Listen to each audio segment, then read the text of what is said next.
Hey guys, Darren Marcus with subsguru.com. I want to talk to you a little bit this week about setting yourself apart. So a lot of times when I get introduced to new clients or a client comes to me, one of the things they always want to talk to me about is, hey, I've got the greatest idea for a pre-workout. And so you're one of like 500. And you'll find this in developing, even coming up with names. Sometimes I think, oh, wow, I've got this great name that is going to completely change the industry and nobody else out there has thought of this before. And then I look it up and there's 5 other companies out there that have the same name. So the one thing that I want to talk to you about is how do you set yourself apart in a market? So when you're introducing a new product line, of course, let's talk. Bottom line is that most of the whey proteins out there are really not that much different. There's a limited number of qualified manufacturers out there that are producing these products for everyone. And if you're creating a whey protein isolate, it's a whey protein isolate. If you're creating a pre-workout, there may be some slight variations to the way that product is manufactured or processed that sets yourself apart a little bit. But let's not get so caught up in the details of that we forget that the consumer is not always worried about that. And what's proven that more than anything is how much products have gone into the mainstream that now you can buy a product at Costco and Albertsons and everywhere else because the consumers, they want what's simple and easy to them to understand. And if I find, and this is a mistake that I used to make a lot in the past, I don't want to make it so complicated and so detailed to talk about all these special ingredients and why it's different, and I'd completely lose people. And what I found is the KISS practice, which is keep it simple, stupid. And you've got to do that with your products as well.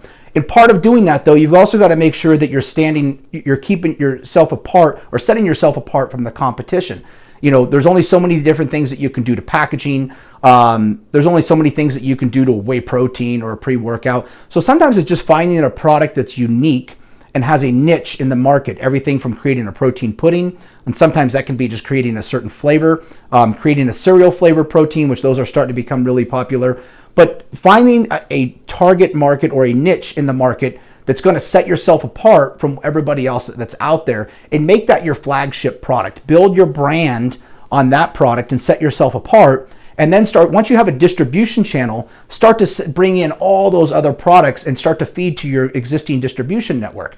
Going back to years ago when I launched Crealkaline in the company that I worked for, they immediately went out and they just they wanted to sell to everyone, but there was really no distribution strategy. And so we were kind of all over the board.